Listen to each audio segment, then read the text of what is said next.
Hello दोस्तों, नमस्कार। स्वागत है आपको मेरा चैनल अम्बे ज्ञान सागर में। अगर आपको मेरा वीडियो अच्छा लगता है तो मेरे चैनल को सब्सक्राइब करना मत भूलिएगा। धन्यवाद। आज जो कहानी है वो है अवसान माता की कहानी। एक गांव में एक बुढ़िया रहती थी। उस बुढ़िया के पास धन दौलत बहुत था, लेकिन वह बुढ़िया इतनी कंजूस थी कि किसी को एक लोटा पानी तक नहीं देती थी। कोई राह चलता आदमी या कोई मेहमान आ जाए तो उसको देख के नाक सिकुड़ने लगती थी। कोई राह चलता इंसान अगर प्यासा है, भूखा है, अगर उसके घर के बाहर बैठ जाता तो वह खाने की तो बात छोड़िए, एक गिलास पानी तक नहीं पूछती थी। अगर कोई मांग लेता तो मना कर देती थी कि मेरे घर पे कुछ नहीं है, सब कुछ खत्म हो गया है। ऐसे ही चलता रहता था। उसके गांव में उसके ही घर के बगल में एक अच्छी और भली औरत रहती थी। वह हमेशा अवसान माता की पूजा करती थी। एक दिन की बात थी, उसने क्या किया, गुरुवार को अवसान माता की पूजा रखी थी। दुर्भाग्य की बात थी कि बुधवार के रात को ही उसके घर में पानी की कमी हो गई। दूसरे दिन गुरुवार था, अवसान माता की पूजा थी। अवसान माता के लिए जो कलश बनाई थी, उसी कलश में जल डालने के लिए उसको एक लोटा जल की आवश्यकता थी। उसने सोचा, चलती हूँ, बूढ़ी अम्मा से एक लोटा जल मांग के लाती हूँ। और वह बूढ़ी अम्मा के पास गई और बोली कि अम्मा, आज मैं अवसान माता की पूजा रखी हूँ, आप मुझे एक लोटा जल दे दीजिए। उसको भी बुढ़िया ने बोल दिया कि हमारे पास पानी नहीं है, घर में पानी खत्म हो गया है। तो वही औरत जो पानी मांगने गई थी, दुखी मन से उसके घर से लौट आई और बोलती है कि ये कैसी औरत है जो पूजा के लिए भी एक लोटा पानी नहीं दे सकती। ठीक है, चलो किसी और से ही मांग लेती हूँ। और दूसरे से मांग करके उसने अपनी पूजा समाप्त की। पूजा में सभी सुहागन औरतों को बुलाई थी और पूजा पाठ भी अच्छे से हो गई। जब उस औरत ने बुढ़िया की बात सभी को कही तो सभी सुहागने उसको बुरा भला कहने लगे कि इतना धन दौलत होके भी बुढ़िया कितनी कंजूस है कि किसी को पानी तक नहीं देती है, चाहे कुछ भी हो जाए।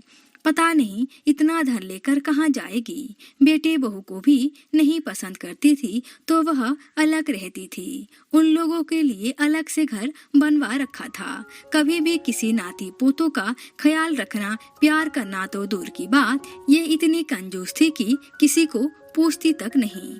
इसके लिए तो धन दौलत ही सब कुछ था। फिर क्या होता है कि उस दिन जब अवसान माता की पूजा में उसने पानी नहीं दिया तो अवसान माता ने मन ही मन सोचा कि इस बुढ़िया को इस चीज से तो छुटकारा दिलवाना ही पड़ेगा, इस बुढ़िया का मन को तो बदलना ही पड़ेगा। तो अवसान माता ने क्या किया, एक बूढ़ी औरत का रूप धारण करके उसी बुढ़िया के घर पर जा पहुंची और उसी बुढ़िया से कहने लगी, मुझे बहुत जोर से प्यास लगी है बहन, कोई पानी पिला दो।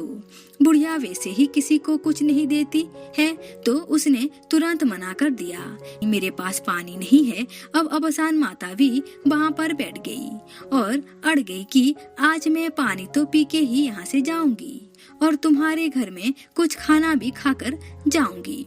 तो उसने सोचा कि ये तो अजीब औरत है, ये कहाँ से आई है जो मेरी सर पे चढ़कर बैठ गई, पानी भी पिएगी और खाना भी खाएगी। बुढ़िया ऐसे सोचते हुए अंदर जाती, बाहर आती, फिर अंदर जाती, फिर बाहर आती। परेशान हो गई और अवसान माता को बोलती कि देखो बहन, हमारे घर में पानी नहीं है, ना कि खाने के लिए कुछ भी खाना है। अगर तुम भूखी प्यासी हो तो किसी दूसरे के घर चली जाओ। लेकिन वह तो अवसान माता है, अड़ गई और मुस्कुराकर कहा कि बहन, जो तुम पियोगी वही हमको पिला देना और जो तुम खाओगी वही हमको खिला देना। तो बुढ़िया कहती है, ऐसे कैसे? मेरे घर में वैसे भी तो कुछ है ही नहीं। अगर मैं तुमको खिला दूं तो मैं अगले दिन क्या खाऊंगी? मेरे लिए क्या बचेगा? तो अवसान माता बोली, नहीं, आज मैं यहीं से खा पी कर ही जाऊंगी। तो बुढ़िया क्या करती, अंदर जाती, अपने पानी वाला जो मटका रहता है उसको खटर पटर करती और बोलती कि देखो बहन, कैसे आवाज आ रहा है, इसमें पानी नहीं है। और अंदर रसोई घर में जाती और बर्तन को आपस में टकरा के आवाज करा देती और बोलती है कि देखो बहन, इधर इधर भी कुछ खाने पीने को कोई भी चीज नहीं है, सब कुछ खाली हो गया है। अब अवसान माता ने सोचा कि ये बुढ़िया तो सचमुच बहुत ही ज्यादा कंजूस है। माता ने क्या किया, बुढ़िया के रसोई घर में घुस गई और देखने लगी, सारा अनाज भरा हुआ था। उन्होंने कहा, एक काम करो, मुझे कुछ भी खिला दो, चलेगा, लेकिन मैं खाए बिना आज यहाँ से नहीं जाऊंगी। बुढ़िया ने सोचा, ऐसे पीछे छूटने वाला नहीं है, कुछ ना कुछ तो इसको खिलाना ही पड़ेगा। तो बुढ़िया ने क्या किया कि लाई लेकर और उसी में भुना हुआ चना मिलाकर के माता को खिला दिया। लो बहन, खाओ, तुम बिना खाए जाओगी नहीं, तुम खा ही लो। और एक गिलास पानी माता के आगे रख दी पीने के लिए। अवसान माता ने जैसे ही देखा कि लाई और चना उनको बहुत ही ज्यादा पसंद है, उनका तो यही प्रसाद है जो पूजा में चढ़ता है। अब अवसान माता उसी बुढ़िया से नाराज नहीं बल्कि खुश हो गई और अवसान माता ने सोचा, ये बुढ़िया अनजाने में ही सही मेरे पसंद की प्रसाद मुझे चढ़ा दी, अब इसका मन को भी मुझे अच्छा करना पड़ेगा। इसको कोई दंड नहीं देती हूँ, क्योंकि ये तो जीवन का ही चक्र है, चलता रहता है। तो अवसान माता लाई और चना खा करके और पानी पी के उसी घर से चली जाती है। लेकिन उसी वक्त से अवसान माता की इतनी कृपा होती है कि अगर वह बुढ़िया के रास्ते से कोई भी मुसाफिर निकल जाता है तो उसको रोक कर के खाना और पानी जरूर कराती थी।